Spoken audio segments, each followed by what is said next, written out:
Welcome, everybody, back to the Flavor in Your Ear podcast. Today, we have a special guest, Carmen Ibarra. Got that right? Yes. Chef, right? Chef apprentice. Chef apprentice, according to the Instagram, right? Yes. I seen that on the bottom. Yes, sir. Got my co-host, Mr. J. How you guys doing?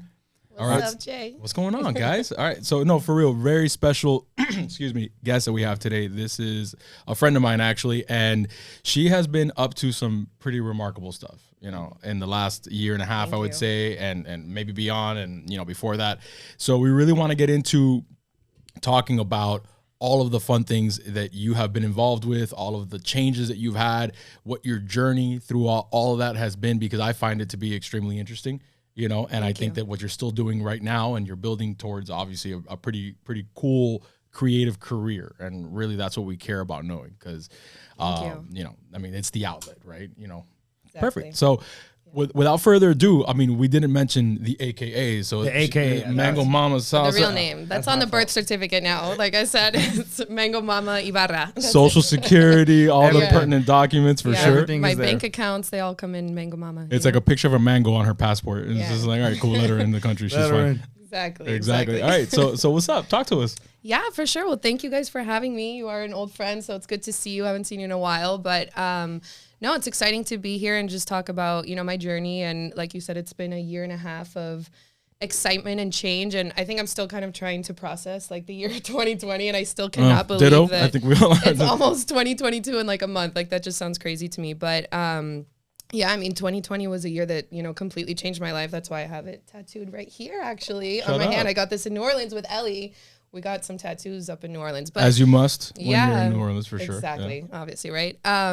2020 was a crazy year for me. I'm one of the entrepreneurs that sprouted, through the whole pandemic. I know there's a lot of really interesting stories, so I'm excited that you guys chose me to share mine. It's very cool to be here. But, I used to be an event planner, so I was a corporate destination management account executive for a company called CSI. So I used to work with them for like 3 years. And before that, I was doing event planning around the city. I worked in catering. So the hospitality industry is not really anything new to me. It's just I was always on like a management kind of front of house different side. end of the spectrum type thing. Exactly. Yeah. Not in the kitchen, but now I'm in the kitchen. Which chopping things up. Yes. And, I've always loved to cook. So it's not like this just kind of came out of nowhere. I grew up in the kitchen with my family, like peeling potatoes on a stool since I was a kid, you know, and I'm half Peruvian. So I grew up with those flavors, which it's the best cuisine in the world, obviously. Frankly, there's no disagreement there. There's no disagreement. We were there, like we mentioned a little while ago, and it was the best eating possible. Yeah.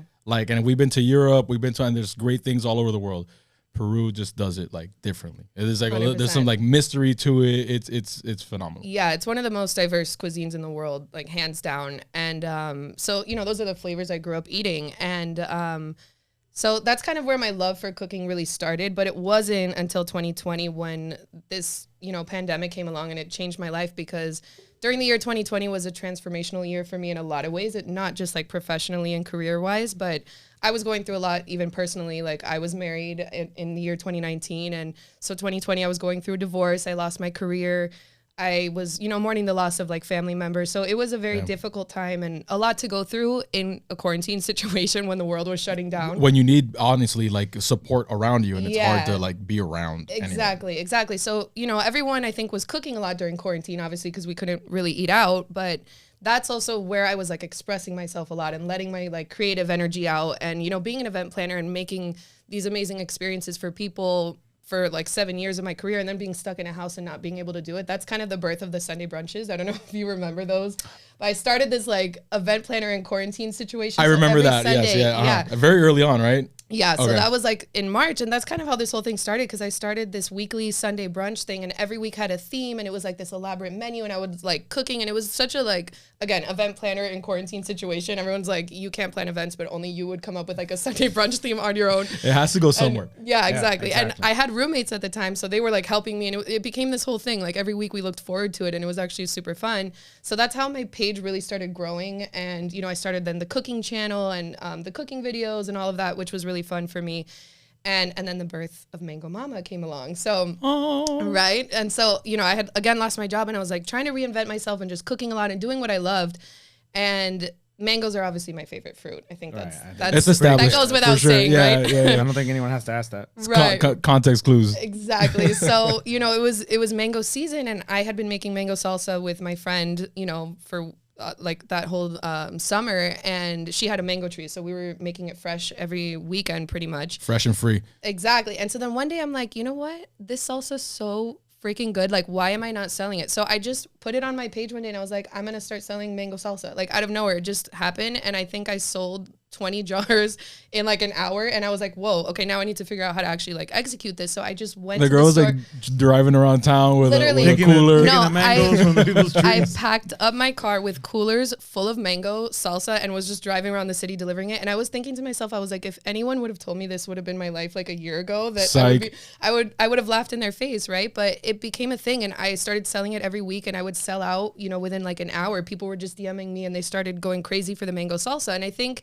it's a fun brand, and I am proud to say that I've been able to make a successful brand out of my favorite fruit. Right. But it's also like the product is great. The salsa is amazing, but I think people see like the love and the passion and the drive that I put into it. And I think that that's really that's a selling most point. I'm not important. gonna lie, because if anyone that's following you, and by virtue of that, then it's gonna bleed into maybe people that are on the peripheral, right? But when you see that, okay, wow, I thought I saw you there last year or a couple months ago, and then all of a sudden we're doing this now. Okay, great. And then I will say this, one of your also good selling points back then was that you're like, okay, if you get this, and you get a free really cool mason jar. So, you obviously can use that later.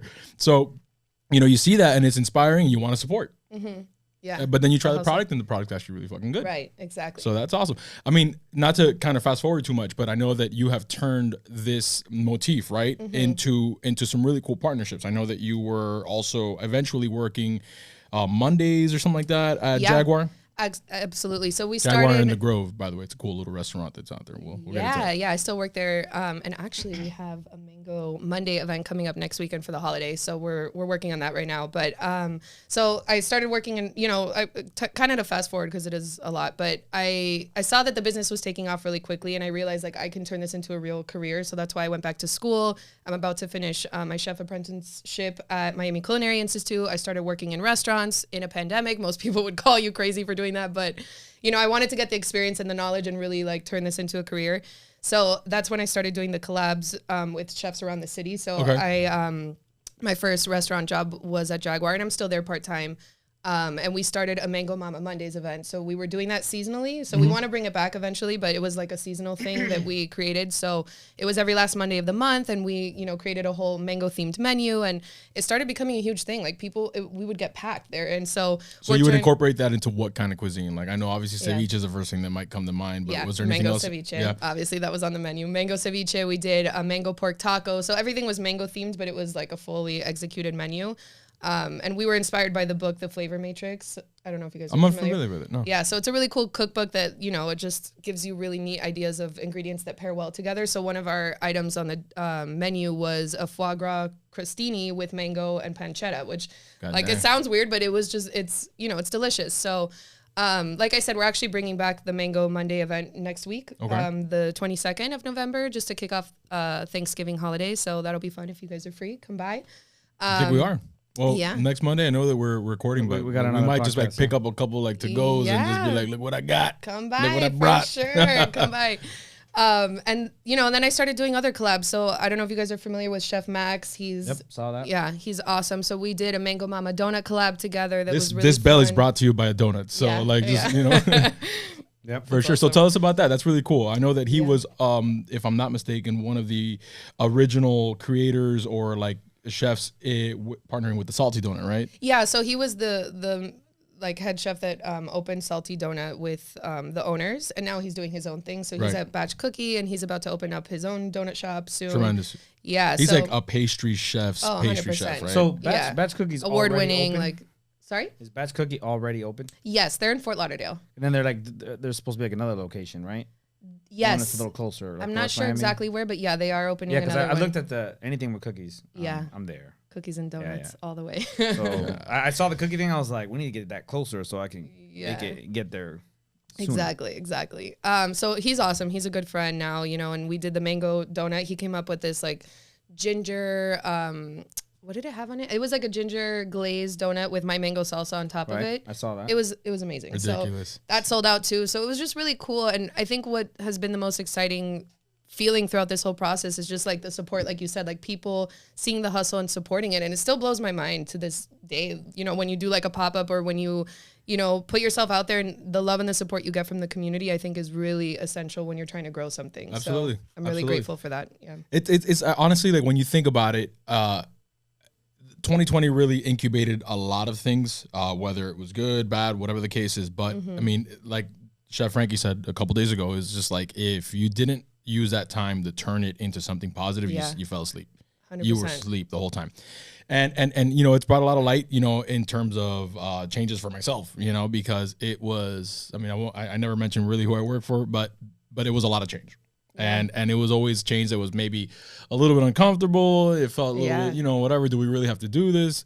And it was just like, okay, I need to start maybe thinking about the things that maybe I want to, you know, like get started on. That's and so the main question for sure, that a lot of people started reflecting, like, what is it that you really love to do? And, you know, I always think back on it and I'm like, I don't know if I would have ever taken this chance on myself and, you know, opened a business, gone back to school for, you know, a passion of mine that was lifelong, and, you know, really consider this a career if none of that would have happened. So right. Do you think that, I mean, obviously maybe not the same place, but you think you probably would have been doing the same thing probably that you were doing 2 years ago? Yeah. But you know what's trippy? Because I was reading this like event blog thing that I was interviewed on years ago. It was like, I think 2016. And one of the questions said, it was like, if you could not be an event planner, what would you be? And I said, I was like, oh, I'd be a chef. I would be on Food Network. I would have like a restaurant. And then I was thinking back, I was like, that was 2016. I think the gravity was already pulling her. I think it's weird. Like, I just got goosebumps because I think in a weird way, like, I don't know, I'm one of those people that believes everything happens for a reason.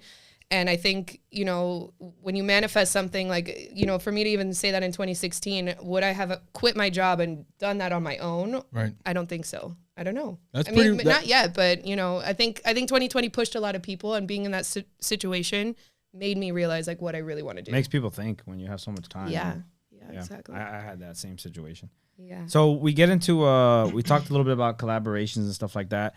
And then obviously you've talked about like, oh, you want to be on Food Network. What is it like working with someone that was on Food Network, like Chef Robert?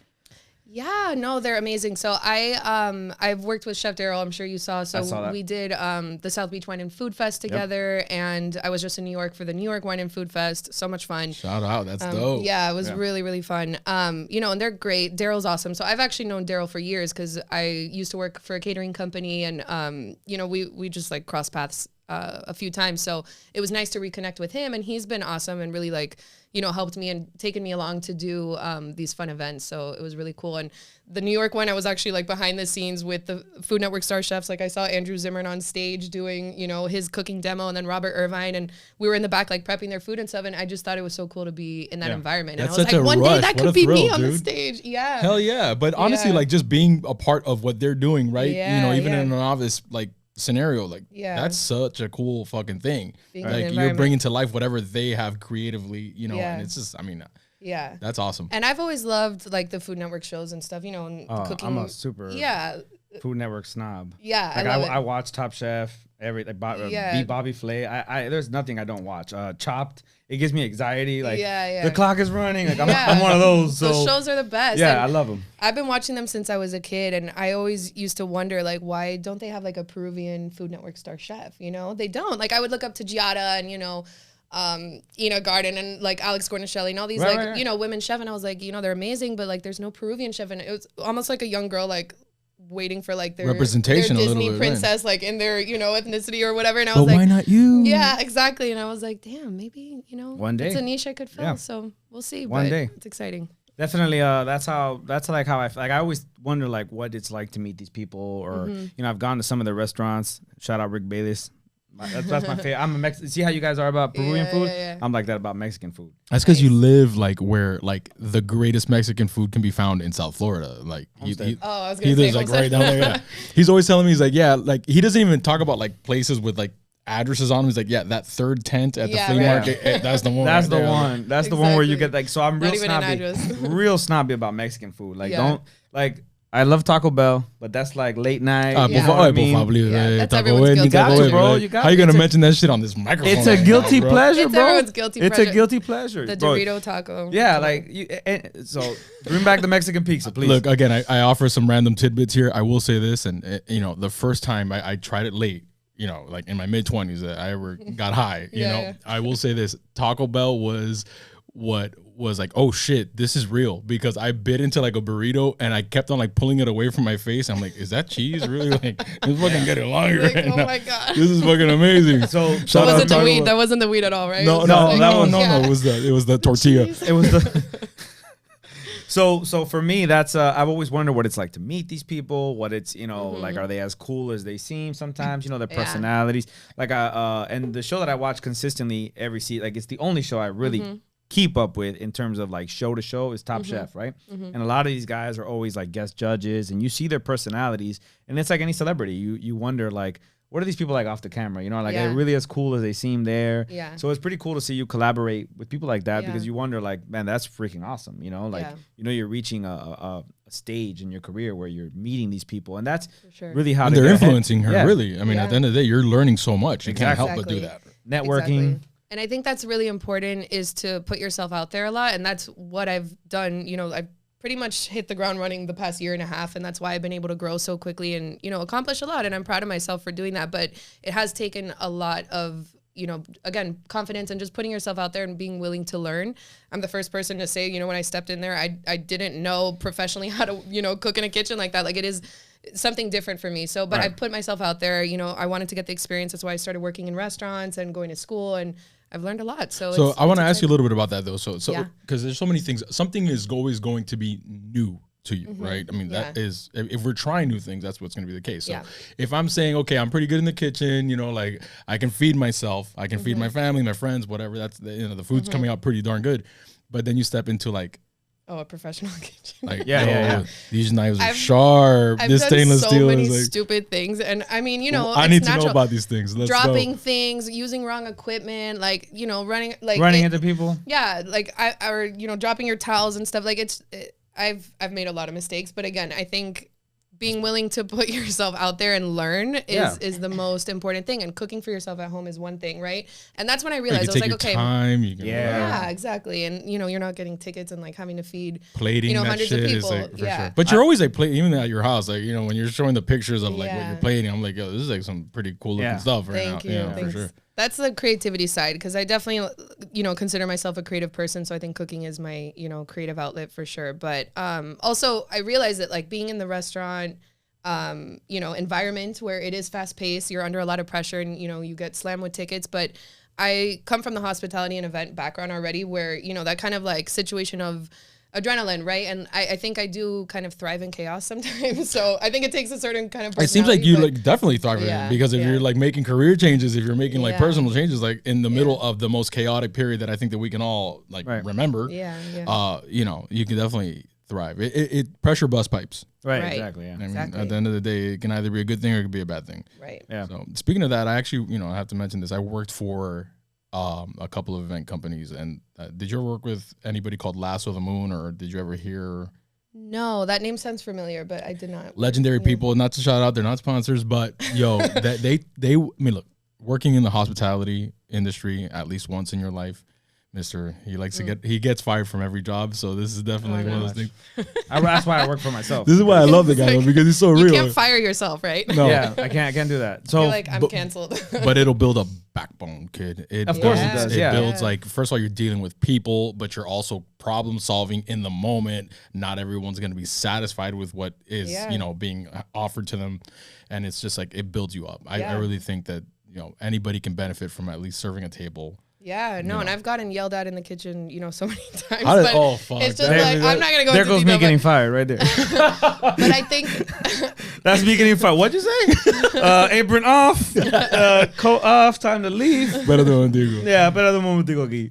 yeah, but, I think, again, it's about being willing to like bounce back and learn from things, because people are always going to fail and make mistakes. And same thing when you start a business. Like I failed so many times, and I think when you take those as learning opportunities versus as a chance to just like quit or, be hard on yourself, then you're not really learning anything. You Right. know? That's true. I mean, and at the end of the day, really, it's like we always tend to see whatever the goal that we may have as destination and point blank.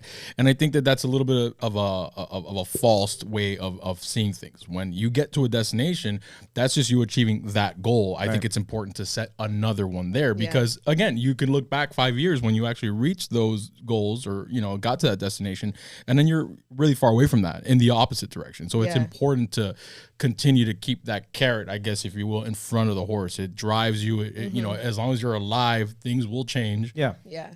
But if you're pursuing something, it gives you meaning. It gives you like it just you're getting the best out of life, right? In my opinion, so. And everybody has a journey, and again, like even when we were like, for me, it's just like Chef Frankie talked last time, you know, especially in this career, like you got to take a jump, you got to take a risk, you know, like jump off the bridge, don't be scared. I'm that guy. I'm the jumper. Yeah. Like you tell me, hey, down there's a better opportunity. Same. Yeah, I'm going. Like, yeah, like peace. Like I'm with it. So I'm not afraid of anything. Like as far as only flying, but I respect. I respect the air. Really? So I've had a You'll jump but not fly. yeah, like I've had a traumatic experience. So, but for me, like when you tell me like there's an opportunity there, and like I'm doing something that's stagnant, and I feel like okay, I've reached the apex of this. All right, I'm jumping. Like I'm not gonna think about anything else. You know what I mean? Like we'll go ahead and I'm not afraid of a risk and losing. Like, and that's, you see how like he says, working in that industry or working in a system like that builds a backbone. For me, that's like this builds a backbone for me. Like I'm not afraid of losing at all. So if I lose, I'm like whatever. Like we'll go to the next one. Like losing to me is an experience. Yeah. That I welcome, you know? 100%. If you're not losing, you're not learning. Exactly. Yeah. I think that's the best way to learn, like is to lose. You don't learn much from winning, right? So in my profession, winning doesn't really do anything for me, right? Losing, I learn more from my losses than I learn from my winnings, at least from what I do. We're not going to put that on camera, but what I do is like losing. He cleans houses. Yeah. I was like, what do you do? We'll go off camera. I don't like to tell people what I do. I work for myself basically, but what it comes around is like when I lose, I definitely win more. Yeah, you know, that's a better experience for me. Yeah. So that's just my personality fit. So that's like how I build my backbone. So every time I've been fired, let me tell you something. There's immediately the next week I'm somewhere else. You know what I mean? Already doing something. So the point where it gets risky for me is like when I feel like someone thinks that they own me. Like, oh, you're on my time. Like, oh, you got to come here now. Well, bro, I'm not due for like another hour. You know, I got my hour. This is my life. But I mean, to a degree, I mean, we're not trying to psychoanalyze you, but like that's not always the case. We are, you're right. That's not always the case right now, and I don't talk to anybody like that. but you're not everybody. Everybody's, you know, like people when they get a position of power, they think like, oh, this guy really needs me more than I need. You know, like because if not, what's gonna happen? They threaten you with the fire. I'm like, oh, there's something. But I will, you know what, 2020 and this year, you know, because of that, has given a lot of leverage back to the worker. Of course, which is a good thing. It's a good thing. Which is a fucking great thing. It's a good thing for really the people out there. Yeah, because you have options now, and it's just field. like exactly. You have to up it. You have to make sure that you know my workspace is more safe. It's you know, I'm getting compensated better. You know, and at the end of the day, is that really a bad thing? No, you know, the status quo is not always a, you know, where of course it's not. So let me ask this: where, and we don't want to put any limits, right? Everybody has goals, and I'm sure you have a wide range of them, right? So where do you want to go with the cooking? Are you looking to be a personal chef, an executive chef, have your own spot, and then to touch base also on the mango salsa, right? Like, do you want to keep that something that's sold locally? Are you worried if you mass produce it, it loses its authenticity, its freshness? Like, do you worry about those things? Do you think about those? Yeah, do you think about those things? I think about it all night long. Yeah, I can imagine. That's why I'm bringing them up. That's what keeps me up at night, to be honest. But no, I mean, I think that's the $1 million question right now, because I have been, you know, again in the learning phase and like growing a lot quickly, and I keep asking myself like, what is going to be next for me? So, you know, once I finish school, that's really my biggest priority right now, because I am, you know, full-time student. As soon as I finish that, I definitely want to continue, you know, growing my own brand. And I do like the personal chef gigs that I've been doing too on the side. So I have done some catering. I've done the personal chef stuff, you know, continuing to work in restaurants. But ideally, I would love to have like my own catering and event company, because that's also my background. And I have done a few catering events recently, and I've realized like, it's kind of, you know, going back to my career, and I've realized that I can build my own business doing that and not have to only do events. I also do the food side of it too. So You know, and then with the mango salsa, I definitely want to get it into markets. I have been looking into like local manufacturers. That the goal is to get it into Whole Foods, Publix. You know, I would love to have it everywhere. You see those little pictures of like the farmers or like the local person on Whole Foods, and it'll say like geographically where they're at. It's gonna be there one day. I know that girl though. Yes. Cool people. Do you worry that it loses its touch if that happens? You know, I've been looking into it, and some places have told me, like manufacturers that I've talked to, they've said that I would need to do some kind of like frozen mango product, or they're giving me a bunch of different ideas. I want to keep it fresh the way that it is. So even if that means I have to only sell it locally for now until I figure out something else, like I don't add any I don't add any preservatives. It's like fully 100% natural. So I want to keep that because I think that that's important to me. But you know, it has a week-long shelf life, so it still can be in markets, I believe. So I mean, you seem like you've done your diligence, obviously. But I mean, have you ever, just because it's one of my favorite places, our favorite places to go to on Saturday, the Glacier Farms, you know, the one on Grand and Coconut Grove Farmers Market. I've done a few pop-ups there before. Oh, sweet. How was that? Yeah, it was good. It was really cool. It's kind of chaotic there when you're going as a vendor. You're tripping on roots and shit. Yeah, you know? yeah, exactly. No, and I remember the first time I showed up, I didn't even like I brought a table with me, but I didn't bring like a tent or anything. And they put me like in this corner on a bunch of like tree branch roots. Cause you know, that ground is when you see it without the stuff there, it's just like, how the fuck do they even set up a market? Like, let alone like, you know, that many people. So. Yeah. So I was a little lost, and I was like, you know, there with my table, and I didn't even have a like, you know, stool to sit on or anything. And this guy saw that I was like kind of struggling. So he helped me. He ended up like moving my table next to him, and we kind of like shared his tent. So he that's awesome. took me under his wing, and I was like, okay, now I know what I'm doing. But that was the first time I did it. But you know, all the times fellowship at the market. Yeah, exactly. All the times I've done the farmers market pop-ups, they've been awesome. I did, you know, a salsa pop-up at the Hard Rock Stadium through Jaguar Restaurant. That was fun. We did mango ceviche there. So, you know, and I have a few other places that I'm working on doing a pop-up soon. So sweet. I'll be sharing. Fucking awesome, dude. Yeah. That's incredible. So, all right. So are you still active with your the next course projects or? Yes. Yeah. So the media side for me is really fun too. So that's another thing I want to continue building. I mean, I want to do it all. Like I want the Target line. I want the cooking show. I want restaurants. Like those are all like the big goals. That's the cool thing about the culinary world. There's so many avenues. Yeah, exactly. You can go so many routes. And I want to do it all, and I will. So. Yeah, the cooking videos are really fun for me. Like I love music, so I always get inspired by a song first, and then I come up with the dish. So that's kind of like how those things usually work. But you know, I want to get back on building like the consistent channel. I'm sure you remember in quarantine too, I had like a weekly video every Monday. So I want to get back on doing that eventually too, and building my YouTube channel. And yeah, definitely the next course videos are. So the next course is on YouTube. Yes. So we're gonna provide the link to that, so you can learn how to cook. Yeah, right. Exactly. And learn the recipes and follow up. I mean, that's how a lot of people start learning how to cook is YouTube. Yeah, exactly. So, I've learned how to do virtually everything from 2010 on through YouTube. Yeah, learn how to fucking change a light bulb on you. I'm on YouTube constantly, like more than I'm on. Like I don't really watch TV, like I said, like Food Network. So like if TV's on, it's either sports, like something is like a game I'm watching is playing, or Food Network is on, and I'm just watching that, and I have it in the background, and I'm on a computer doing whatever. I love it too. I've been watching those shows forever. It's the best thing in the world, and like I like it because it's like so untraditional, right? Like it's so different from anything else. Like it's reality, but more real. You know? So the question I have though, now that we're all here, and then since you're mentioning your affinity for this, are you throwing it down at home? Because I mean, you never brought me a plate, bro. I want to know. I did bring you a plate. I know he makes like a nice soup. Like randomly, he's like, "I'll make you some soup." Bro, we had a long night, and I made everybody some soup. So, okay, here's the thing for me. So, because I care so much about the food, right? When I cook for people, I get tremendous anxiety because I want them to enjoy it. You know what I mean? And I want them to understand what it is that I'm making them. So, I love like messing around with like traditional Mexican dishes and stuff like that. And I think like, oh, am I doing this right? But I like to do things like from scratch. You know what I mean? So, like, I want someone to appreciate what I'm making them. So for me, like, I'll tell you this, and this has happened multiple times. Someone's coming to my house and I make something on the fly, like because I try not to like just follow anything. I just like whatever comes to mind, you know? Yeah. So I'm like, if you don't like it, if I don't like it, they're not eating it. Yeah. Ordering pizza. We got the China pan. I know you waited for 3 fucking hours for this grilled cheese, so the other day, it's not working out. So this true story, my best friend came down with my goddaughter from Georgia, right, to like visit and stuff like that, and I was like, I'm gonna make this pho.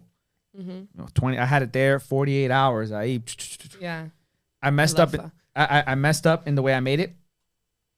An hour before he came over, I was like, I'm like taking some sips, and I'm like, this ain't happening. I hope you like frozen egg rolls. It's not happening. We ordered Chinese food. Oh and because that's how much I care about it, you know what I mean? Like, it was oxtail pho, and I was kind of like, wow, how does oxtail? I can eat it, and then I was like, but I'm not giving this to people because that's how much it means to me. Like, I think like, people want to say, like, you never know those people, like they say, and it sounds like so ungrateful, but people say, well, the worst thing you can do is go somewhere and pay, for food that you didn't like. Oh, that's the worst. Now I'm so picky. Yeah. Exactly. And you think about how privileged we are because like there's people that don't like, they'll kill to have that food, right? Yeah, but you think like that's some good ass shoe, bro. Yeah, like you know what I mean? Yeah. So you think about like how ungrateful that sounds, but like even like that point, like you say, I paid for this food and it's ridiculous, And I don't mind going to like a restaurant that's like super high end where because I appreciate what it takes. When people say like, oh, why would you go there? They're serving you this much and it costs this much. You say, well, there's a lot of technique, preparation that goes into that dish. Yeah. It's not 1, 2, 3, boom, it's done. So that's what you're paying for, more the preparation and what it takes to make that dish, the creativity behind it, and also the name of the chef. Like when I went to Chicago, I had to eat at Rick Bit. Man, that was like a month reservation in advance just to get on that guy's thing, and that was because like he won Top Chef Masters, Mexican chef. And I was like, whatever, bro. 1 month ahead, we'll do it. Because that's where I want to go. But that's everything that you just said. Also, I think would be like essentially what I would want to build in a cooking show is to really like show people that it is easy. Like you said, for example, with your oxtail pho, if you mess it up, like there are ways to also fix dishes, and it's just about knowing, what to do, or the technique side of it, of course, as a chef, and like how I've been trained too, and what I've been learning now. I'm realizing like this is knowledge that I can share, and obviously like monetize off of, right? And like teach people that it actually is not impossible to make restaurant quality food, out of the comfort of your own home. So in perspective, when I watch a lot of these shows and like let's just say like Top Chef that I watch, most of these guys that get selected are executive chefs in restaurants or upcoming chefs, and they have like their own brand and stuff like that. So I say a lot of these guys go against like guys that got like super technique training, have been to massive culinary school. These guys are just learning. They've paved their way up to be executive chefs, but they didn't really have that same. So do you ever find yourself like when you're working with these kind of people, you say like you learn something in a different way that teaches them? Because obviously you're learning from them. Yeah. But there's so much that like even like people like they'll reflect, they'll say, man, you did that, and like that guy has no training, but he just figured out a way of doing something because he loved doing it. You ever find yourself in that position where like you've taught someone that you admired and they saw you do something and like, oh, I didn't know I could do it like that? Yeah, I think like in school for sure, because I think with the teachers they're very like hands-on, and even with the other students, like I go to school with a lot of students who are already well-established chefs who have been in the industry for a while too. So bouncing back ideas and learning from each other is definitely what a cool environment to be a part of, though. I agree. Like when you mentioned that, like they're awesome. Established chefs, cooks, whatever the case is, and then like you're trading ideas or you're learning techniques, whatever the case is. I mean that's pretty cool. It is because I mean I guess like in my simple interpretation of like a school, it's like everyone's a novice, everyone's just like starting from here, and that's obviously not the case. That's cool. There's so many ways to learn from people. Like you can learn from an 80-year-old lady in Mexico doing things like in a kitchen that you'd be like making mole in different type of ways that you're just like, what is going on? Like, so it's just a way of perception, and how you see it. Yeah, for sure. And I think that's super cool. It is so what's going in line with like as far as right now? What do you got going on next? So I have a project coming up in a month that I'm not supposed to talk about. Give us a little sneak peek. A little sneak It's TV related, but so that's kind of in the works right now. But so Food Network? I don't know. Okay. I don't know. She's not supposed to talk about it, dog. I can't talk on camera. Maybe after I can give you. I'm not trying to lose it before she gets it. Yeah, exactly. Legally, I signed something already. No, I'm kidding. But I have something exciting that could be happening soon. But other than that, I've been trying to do more pop-ups. Don't forget about the little people. Yeah, don't forget about little people. Never. We all like to eat. Are not little people. We love to eat. Yes, of course. Yeah. And we'll be great friends for the rest of our lives. Yes. Food brings everybody together. Yes, it really does. So, a pop-up again next week for the holiday. Mango Mama Mondays is back. Just a holiday edition. We're going to do a pig roast. It's going to be awesome. Back, baby. It's back. And then I'm working with a few other venues that I'm trying to do like a mango brunch theme coming up soon. So that'll be in the works. And yeah, just, catering as well. And I do the private chef gigs. I Actually got a few different offers to do stuff for travel work as well. So like, you know, private chef gig in the Bahamas and whatnot. So I'm just putting myself out there. When doors are like flying open for you, my friend. They are, but you know, I've hustled for that, and it's true. Like I think, you know, opportunity comes knocking, but you can't just sit and wait for it. Like I've put myself out there. I've done the networking. I've, you know, done the hustle, and I think I show a lot of like the fun, glamorous side, and I maybe make it look like it's not that much work, or you know, it's not that easy, but it is a lot of work. And I work 7 days a week. I, you know, barely have a real full day off because I'm always doing something. I'm either, you know, creating my own content or hand making the mango salsa and delivering it myself, or, you know, is your dog missing you? Because I know you have a dog, right? Yeah. So like, it's like, yo, what the fuck, bro? Like, and a couple years ago, you were coming home at 5 o'clock. No, now she's used to it. She's like, screw you, mom. What the You're fuck never you here. doing here? Yeah, and my roommate actually. So I live with a cat named Mango. Oh, God. And it's my roommate's cat, and it's funny because we moved in together. It was like a year ago, and she told me, she's like, oh, by the way, I have a cat, and his name is Mango, and I was like, oh my God, of course. Destiny. Yeah. That was like This meant is to be. meant to be. You attract things, you manifest mangoes, and more mangoes come to your life. Do you ever feed the cat? I mean, this is a stupid question. Do you ever feed the cat mangoes? See if he No, likes but it? he sits in the mango box. Like after I'm done with the mangoes and I'm like gonna take them out, you know, to the trash right. or whatever, he's always hanging out in the box. Like he knows it's for him, but he's so cute. Yeah. You know what's funny that you have mentioned the thing about cooking? Like if you go to my Facebook, like all my pictures are super old, right? Yeah. I have like a whole cooking. I just thought about this, a whole cooking like picture set, like of things that I've made. Really? Yeah. Oh, yeah? It's like 6 pictures though. But it's there. It's The there. reason they don't pop up is because like Facebook has an algorithm Yeah. that shows you things from like relative relative, like, short yeah. amount of time. These things It's are like, old. oh, Yeah. this shit is on a scroll, some papyrus paper. Yeah, Danny yeah. put Oh that my shit out like To 12 get me years to ago. post anything is like a mission. Like I Oh my God. don't We gotta post work anything. on your social El media. tipo está then. escondido. Yeah, Oh yeah. my I just God. like privacy. Like I just, you know. Yeah, no, and I respect that. I think social media and Instagram specifically, I'm actually not on any other, like I'm not on Facebook, or I just created not Snapchat, sorry, TikTok, yeah. TikTok. But Instagram is a full-time job on its own, and I'm a one-woman circus show. Like I said, like I do, you know, the salsa myself, I do the catering myself, I work at, you know, 2 jobs, I go to school, and I do all my own content. I'm already tired and just media hearing stuff. this right now. Yeah, Like, no, it's I crazy, need a and nap. it takes a lot of work. And I think, you know, like you said, like you're talking to me while I'm in the process of building something, and I think that it's important to know that it does take a lot of work. Oh. And it takes a lot of drive. Like every day I wake up, sometimes I don't even have a plan, but I'm like, you know, I'll hear a song. Like I get really inspired by music. That's definitely something that like with most of my cooking videos and like the reels and stuff. And actually a song is what inspired the name Mango Mama. So I don't know if you guys remember last year, the song that came out, Black Eyed Peas, the Mamacita song. Mamacita. Yeah. You know Okay. that song? Yeah. So I was listening to that song while I was making mango salsa, and I was like, Mamacita, mango, like it all just like clicked. So music inspires a lot of what I do with cooking as well.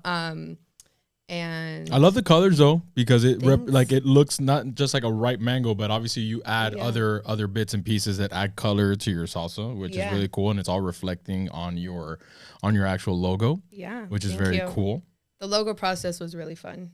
I used Talk to us about that. Logo Tournament. Have you heard of it? Never heard of it. It's awesome. So you basically sign up, you pay like a fee or whatever, and you get a bunch of logo. Like I didn't even know what I wanted. I just sent them a picture of me, sent them a few ideas of like graphics that I liked that I Google searched, and basically you get a bunch of bids from people all around the world that just start like creating logos for you, and you start narrowing them down. So I think I looked at like, you know, 200 That's different pretty cool. logos. Well, that's fucking and cool. some It's like a guy- very competitive, Yeah. like you Logo just choose tournament. the best one, right? For sure. Exactly. So I ended up selecting that one, and it was made by a guy in Indonesia. Actually. That's pretty Shout out to Indonesia. Yeah. So what's the site called? Logo Tournament. Wow, that's pretty It was cool. really fun. I Yeah. felt like I was like, yeah. And then you pay for it and it's yours. Yeah. Yeah, that's It's pretty mine. cool.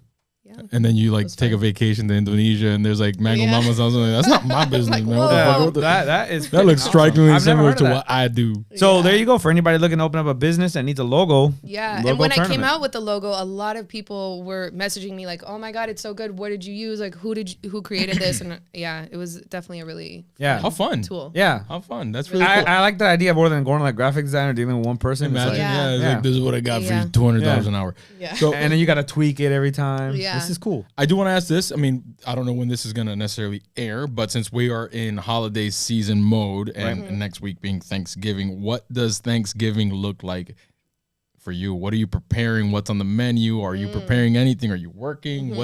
What's going on there? No, I'm taking the day off. Taking a day off. She don't want to cook. Thanksgiving, yeah. So Ellie, one of my best friends, she's coming to town. So I'm gonna have dinner with her and her family because my parents actually don't live here anymore. My dad's in Peru. My mom's in Boulder, Colorado. So I was going to go see them for the holidays, but with work and everything, it got crazy. So I'm just going to relax. I'm not going to cook on Thanksgiving, but I'm doing the Monday event. Okay. So you're getting takeout on Thanksgiving? No, I'm going to go to Ellie's house, and they do the whole, like, Cuban style. Shout out to Ellie. I mean, the reason I know her, too, is because her father was a consultant for the restaurant that we both worked at. And he's my second dad. I love coolest guy. And I would always tell her, like, for some reason, when like he's like a suave dude, right? Yeah. So he'd open the door to the restaurant, and it's always like backlight, so you only see a silhouette of a person, and then like the wind's blowing in his hair. Yeah, you have a guy crush on him, don't you? The guy's cool. Like I'm like, yo, like you can't replicate that. How could I be like you? Yeah. Tell me how. So we You're got not the only one, I'm sure. We're gonna have to visit Mama in Boulder, Colorado, because Colorado has some good Mexican food. Yeah, I'm sure Green you'll be out there. Yeah, anywhere that has Mexican food is like, sign me up. I'm there. Yeah, So I did ask the mango mama salsa, right? Mm-hmm. We got a spicy version. Yeah, so this one is the OG, and it's like mild. And then I have the spicy mama, which is habanero. That one's my favorite. There you go. Yeah. So there's those two, and then I have La Amazonia, which is inspired by the Peruvian Amazon, but it has papaya, mango, mint, so it's kind of like more tropical fruits. Got it. And yum. Yeah. Really good. Habanero. Well, I mean, right if you don't alley. mind, I mean, since we were already eating on camera and on the microphone, we're about to crack that thing open. If you don't mind, so I'm just gonna move this microphone out the way and. So we're not gonna like chomp on the mic. This is a mild version. Yeah. Okay. This is the OG. Yeah. I'm gonna get there. I'm letting you crack it open. Yeah, get in there. And another thing that was really fun for me when I first started selling the salsa, and it was, selling out and people were going crazy, and a lot of people were posting about it, and then they were also utilizing the salsa in their own dishes and recipes and then tagging me, and that really helped me grow a lot, which I'm thankful for, because people started, putting it on like fish or in tacos, and then getting really creative with the salsa, which I thought was super exciting to watch. That was going to be my follow-up. What's your favorite thing to eat it with? I like it just as is with chips like this. Honestly, this is like one of my favorite snacks. But also I like putting it on shrimp tacos. Okay. Dope. My go-to, because it's like mango and seafood. I'm putting this on like right next to the microphone. Yeah, ready for I'm that gonna crunch. chomp. I can smell it this already. is really good. Yeah. Thank you. It's really fresh, which is obviously. That is good stuff. V, we're gonna save you some. I promise you. I got you. It's just like not a chance. Your cousin is in this. I know. Sorry, we're eating. Wow. Very, very good stuff. I can imagine that was some habanero. I'm all about spice, so that was some habanero right there. Must be amazing. And it's fresh, man. It's fresh. It's fresh, kid. It's fresh. She made it right before she came here. Right? No, really? No, I'm just. Yesterday. That was a joke, but Oh, good. I'll get one more. Excuse me.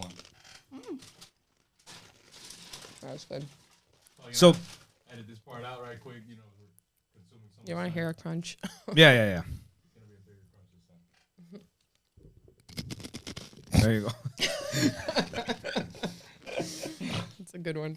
I just snorted, so that's even worse. I messed up the effect. So we have like four different types, right? Three. Okay. Yeah. So it was the mild Amazonian, Yeah. and then the habanero, the spicy. Spicy mama. Yeah. Yeah. And which one's your favorite? The spicy. The spicy. Okay. Yeah. Yeah, it's good stuff. Yeah. And originally I only had, one flavor, and it was actually some people that were reaching out to me. They're like, do you make a spicier one? And then, that was fun to hear that feedback. And I was like, you know what, I should make more flavors. So I came out with the spicy one that has habanero in it. And then I just created the Amazon one too. Which one went on the donut? The OG. The OG. Okay. Yeah. Okay. And the donut was like, there was no filling or anything, right? It was just a ginger glaze with the mango. It was really good. Let the mango do the heavy lifting. And that's it. That's out of commission right now. As of right now, Okay. but I'd love to bring that back, because that was a fun. Maybe a different collab. flavor. Yeah. Yeah. Yeah, for sure. Yeah, that sounds or maybe even a different salsa, right? Like one with the OG, one with the I don't know how spicy and a donut would work, but I mean I would. That sounds interesting. I'm That not sounds gonna lie. interesting. Yeah. Spicy where you least expect it Spicy is always donut. like. Yeah. I love a sweet and salty, like Exactly. sweet savory. So you with the pineapple on the pizza or? Oh, 100%. Hold up a second. 100%. I just want to highlight. Pineapple on I want to get a yellow highlighter and just say that it's pizza And and not pizza. It's pizza, bro. New York style here. So Pineapple pizza, pineapple on tacos. Like, I'm all for it. I love, okay. So I know, because I always have that debate with people, and I was like, oh, it's a serious debate. Like, there's a It's very serious thing. I don't serious divide understand in why this people take it planet so of serious. pineapple and no pineapple. But Because here's you're my thing. judging character at that point. You're really not just like, Well- oh wow, your taste buds like that. It's like, oh fuck, what's pineapple on there? Yeah, it's like you can't trust people. Well, that the don't like contrast is pineapple on amazing. pizza. That's one. And two, okay, you say like, why isn't there this debate for like anchovies? Why is that accepted? Like, you know, like more people like anchovies than they like pineapple. Do they still do that though, or is it like anchovies readily available on a menu? Because I don't really see that. Like Ninja Turtles In have real it. That's traditional it. in real traditional pizza places, absolutely. Like even yesterday, I was watching there's a show on YouTube I follow. It's done by First We Feast, and it's like a pizza showdown, right? And it's like based in New York, and the pizza that was made, it was so every week there's like a challenge, and yesterday was like making a pizza out of cast iron.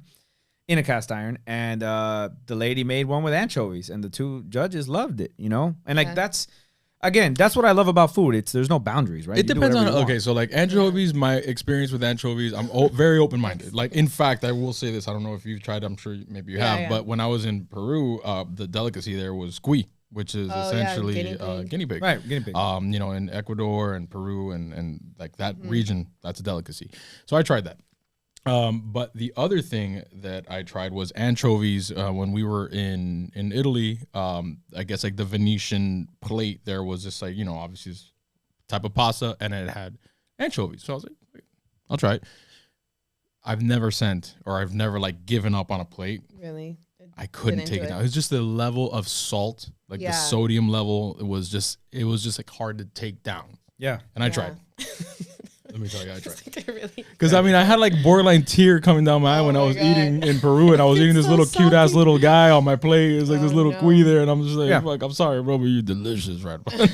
So for me, and one of the things that's different for me, like even with that, what he's saying, like when you go to like a different place and you eat different, you know, like whatever their cuisine I'll try is. everything once. That's my motto. I'm like, I'll give it a chance. and Born without allergies. I've learned that from There you go. like Anthony Bourdain. Like you know, one thing that's what made his show so popular was, or what he connected with the people was, if you go to someone's place, right, and they're letting you into their house and they're giving you their cuisine that it's real disrespectful to be like, you know, like they respect you more for no matter how weird or distinct it is, you know, and that was something that always connected him with people. And so for me, I don't eat seafood, right? No, I know. Oh no. And I think it's like almost I even think of it as a negative because like I've tried it, you know, I've tried. It's not like I'm like, ooh, you know, I've tried it and I just can't. My palate, like everything, fish, shrimp. Yeah, fish, shrimp. I think the only thing I haven't had is like lobster. I don't think I've had that, and I don't think I've had crab. So, oh man, it's stone crab season. You gotta I don't give think stone I have. crabs. Yeah. You live in South Florida. you gotta How give is this stone even crabs a possible? But I've had shrimp, I've had fish, I've had calamari. You know, calamari isn't the worst. Like if it's fried like that, it's not the worst. But so I give an effort. You know what I'm saying? Like I give an effort, but I think like a part of me also loses out in food culture because seafood is a big. You know, it's like if you go to Japan. Yeah. You know, or if you live in South Florida. Yeah, right. Right. Well, like I would love to go to Tokyo, and you realize like I watch the videos, and I'm like all the street vendors, and there's always like some prawn right there. Yeah. You know, there's so like I would love to experience that, and I say, when I go there, would I try it? I guess when in Tokyo, do as they do, right? So like I guess I would do that. I know I switched up I know it's wrong. Yeah, it's like, but do like the Romans do in Tokyo, right? But what I'm saying is you adapt to the place that you're at. So if you're in Tokyo, you do as they do. If you're in Rome, do as the Romans. Sushi, like you wouldn't even eat sushi. I don't think I've ever had sushi. I don't This think. is incredible. Oh my God. I don't think. This is borderline astonishing. This is You know what? I think Sushi is mind-blowing. like in the 90s when I was like a kid, I was like, what is sushi? You know, like now it's just like it's like fucking everywhere. But don't get me wrong, I'd pop one in, like you know what I'm saying. And I'm like, I'm not the sushi. Yeah, It's an Advil. Yeah. My so head like, hurts. these guys, like they know, like if we go somewhere, like and someone says, "Oh, we're gonna go to the seafood restaurant," I'm not that guy that's like, "Oh, I don't like seafood." I'll go. They got steak. They'll have a pasta. Yeah. They'll You have want a something. Red Lobster day? Yeah. Oh, they got biscuits. You know what I mean? Like we'll get something Yeah. there. I'm compromised. Let me get surf and turf without the So surf. we'll eat, and everybody will have their seafood, and I'll have a steak or whatever. Yeah. Is it gonna be the best steak there? No, that's not what they're known for. Que ordinario. Yeah. Que ordinario. So Oh we my do God. it, but I try, and I don't know. My palate doesn't seem to want to grasp. My it. new mission is to make you love ceviche though, because I'm proving, and you gotta. That you I've never gotta- had for sure. What? Never had ceviche. blowing You're my sitting mind next right to now. Mango Mama that has a feature. Come on, bro. I've never had ceviche. We need to rectify this What? right now, man. You got to come next Monday for sure. We're doing a mango I've ceviche. never had ceviche. So Because here's the ceviche, thing, if lobster, you're- and crab. If you're afraid of it being like seafoody, that's not like the whole point is everything in the ocean has its distinct texture and flavor. And so when you're gonna have it with ceviche, for example, it's gonna like absorb so many of the other predominant flavors. Yeah. So you're gonna probably taste a lot of mango. You're gonna taste the citrus. You know, it's a really fantastic. I guess the reason why I haven't done it because it's crudo. Yeah. So that's maybe a reason why I haven't. You know, the first time I was with both of them, and we were at Eating House. Oh yeah. For the 420. Shout out Giorgio. And love that place. and you know what? I don't know if it was because I was high, right? But like it could have been very much well been. Was it 420? It was the 420. It was then, 420. It was 420. Then. So then you Trust were me, my high. memory Shame on you. Is as Oh, they did like a whole course. Yeah, Yeah, I remember seeing that. So the guy comes out, and I didn't listen to him when he said. Oh, it. this is great. This is So great. the guy brings out like a tartare, right? And I didn't hear him say it. All I heard was steak. So in my mind, Give me that. Yeah. So Give in me my the mind, steak. so the guy comes, and I'm thinking it's like a mixed in steak, and I'm a little high, so I'm not Yeah. focused on it. And I eat it, and like I'm starting to chew, and I go, man, this thing is cold. Like, you know, like it's cold steak. It's not what's going on here. Yeah. And the guy was like, bro, it's tartare. And I said, Tartare. it was the first time I ever had it. Oh my god. And I didn't think honestly, I didn't think it was that bad. Bro, to anybody listening to that's this, like raw guy, meat. this guy only eats at IHOP. Like No, that's this guy, definitely not the case. People eat at IHOP and Denny's and everything else is foreign food. Okay, but let's also say like this was years ago too. So like I was younger, still developing a palate, you know, still trying a to get baby. I was still, you know, sugar things and like, you know, so at this time I was still things that, you know, like fructose things, you know, things that are not good for you. So at this point, this was like, I don't know, 7 years ago. Yeah, it's been a while. It's been a while. So like I was young, still developing a palate, still learning how to eat, you know, we're still on McDonald's type money, you know, so we're not eating great. People picked up a fork for the first time. Yeah, so like for me, tartare was an experience, you know. Yeah. And I think it's an experience for anybody, just eating raw Well, meat. especially if you don't know that Exactly. it's that. Like, yeah. But I think that was an awesome way to present it, like me not knowing, you know, like Yeah. all right, Here's your let's. steak. So let me sir. ask you a question though. Like, how do you have your steak? Oh, medium. Medium? Yeah, medium. I mean, it depends on the cut, of course. I but if like you're it gonna bloody, have bro. like, I love a ribeye or like. Yeah. And it's only salt, bro. Don't start giving me like all this other stuff. Yeah. I'm not here for it. Just no, it's salt. fine. No, Agreed, it but should just be I a mean, little medium salt. is borderline respectable. But if you're having a cut of meat that requires that is begging you for a medium rare, Medium rare. Yeah, medium. you know, medium rare. Rare, that's fine. fine. Bro, you know I like the That's blood. my go-to is medium rare. Medium rare. Yeah. Really I'm good super cut. good with that. Yeah. I will say this though, like I used to do everything medium rare. I mean, and then I would order un churrasco, and then that's when I realized, okay, depending on the cut of meat, maybe I should cook it a little bit more because your boy was chewing on that churrasco. Like, little It's chewy. still that shit raw. looked like tobacco Well, at there's that some point. cuts that are more forgiving than others. Like if you overcook it, like I think churrasco is a good example. Like you Yeah. said, like It's more if you, fiberous. Exactly, Yeah. it's already very juicy, even if you have it like medium well, which is obviously pushing it. But yeah. Nothing worse than like I remember when I first started having food or eating more rare cuts or rare types of meat. Yeah. I was at my mom's friend's house and the owner of the house was Argentine and he's grilling, and then my mom will only eat red meat if it's like cooked to the texture of this fucking food. My mom is the same way actually. She's like everything E. well coli done. otherwise, like Yeah. Like I don't.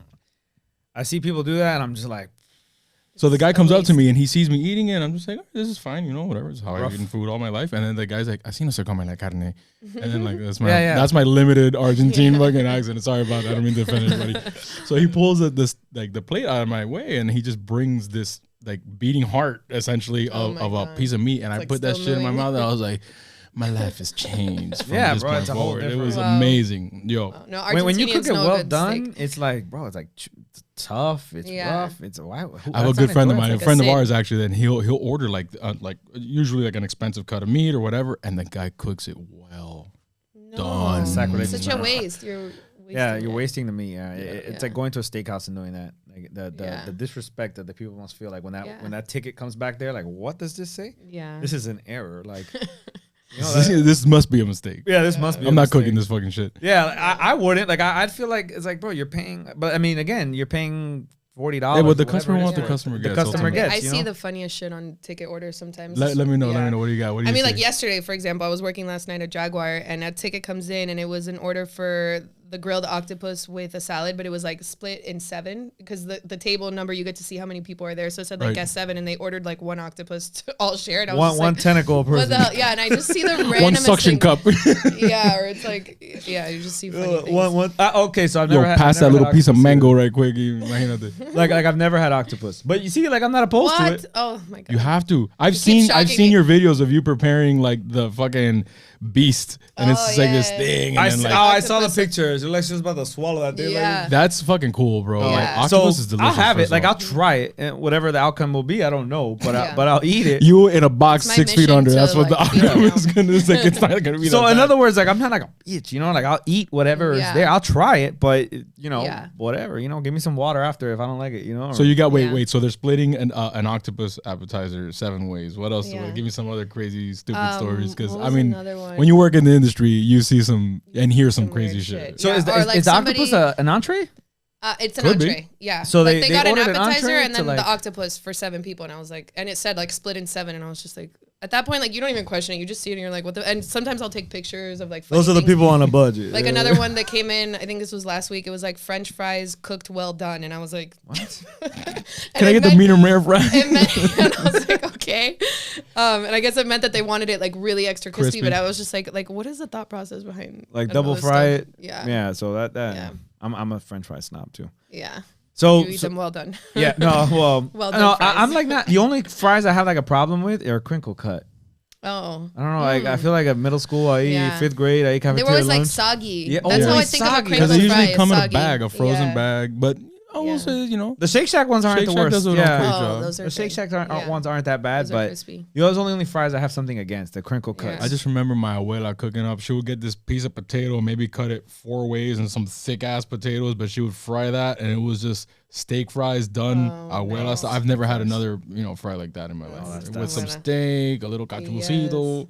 Yeah. Sounds so good. You know, and now we're talking about Peruvian food. I went the other day to a place to watch a football game. I'm not gonna say the place because I'm not gonna call them out because it's not a bad place to go to, but just this day and they had on the top, like I'm looking at the menu, like special of the week, lomo saltado. Yeah. I was like, that sounds good, It's the worst lomo I've ever had. And it's pretty hard to mess up No. lomo, right? Like it's super Yeah. hard to mess it up. And I'm just like, I look behind and I go, I should have known never to get lomo with a freaking gringo chef. No, you idea. gotta go to the It's right the worst places. thing. Even the rice was bad. Oh no. Like, how do you Damn. mess up rice? What? Yeah, like Damn, I think you need to call Quaza on those people. and, listen, that place isn't the worst. Like That it's not bad, but it's like, how did you mess this up this bad? Like, and Yeah. it was the worst. I didn't even finish it. You know how hard it is not to finish beef, rice, and fries? Yeah. Like it's like the most easily common known plate you can eat. Can't and mess that up. You can't mess it up. And I was like, I don't even want to finish. So a this. couple Yeah. things, before we wrap up, because this has been awesome. Thank you. Yeah, we could talk again. about food all day. clearly. No, this will snowball into like Yeah. like yo, we're gonna eat lunch Yeah. after this. So I want you to recap for us. What are you up to? Where can we find you? Yep. What kind of cool things can we support?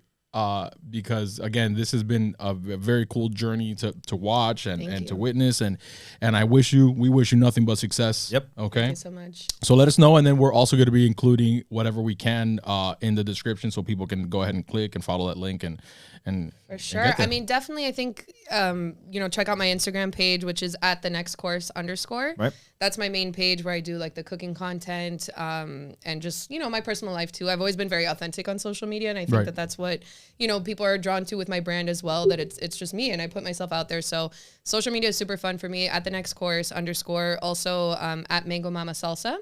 And then my YouTube channel is also the next course as well. So that's usually where I post also where I'm doing like pop-ups and stuff. Okay. So yeah, just keep up there. And then I work at Jaguar Restaurant and Eat to My in Design District. So come by and eat. Amazing. Yeah. Yep. So fucking cool, man. Well, Yeah, again, thank thank you. you. We're like super excited for whatever's coming up for you, and we're gonna Thank definitely be you. supporting. We have a recording next week, but we're bringing some Yep. takeout. He's gonna try ceviche for the first time in his sure. life. Yeah. We're excited Yeah, for you, I buddy. need to be the one to serve you ceviche. I would love to do the honors. There you go.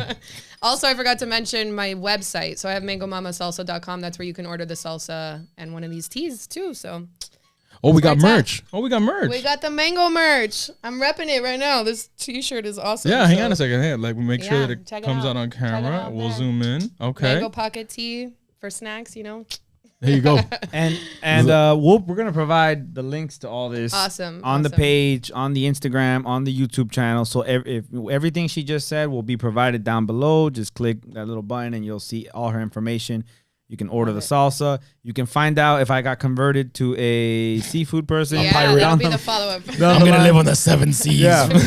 Follow the YouTube channel. Raw octopus like out of the I'm gonna poke an eye out just so I can have. I'm gonna come on with the SpongeBob. Who lives in a pineapple? Yeah. Tipo con una cotorra on his shoulder. So thank you guys for coming. Needless to say, though, I will say we would love to do a follow-up at some point in the future because obviously you're going to be in a much different place and, you know, even more badass. So we're going to be doing that. We're reserving the spot before you like blow up or something like that. Yeah. We gotta, we're setting the reservation now. So thank you guys. Thank you for coming. Thanks. Thank you guys for watching, tuning into the Flavor in Your Ear podcast. This has been another episode. Make sure you comment, like, and subscribe. Leave us comments. We love to hear back from you guys. All right. Appreciate it. It helps the channel a lot. Thank you. Signing out. See you. Thank you guys. Appreciate it.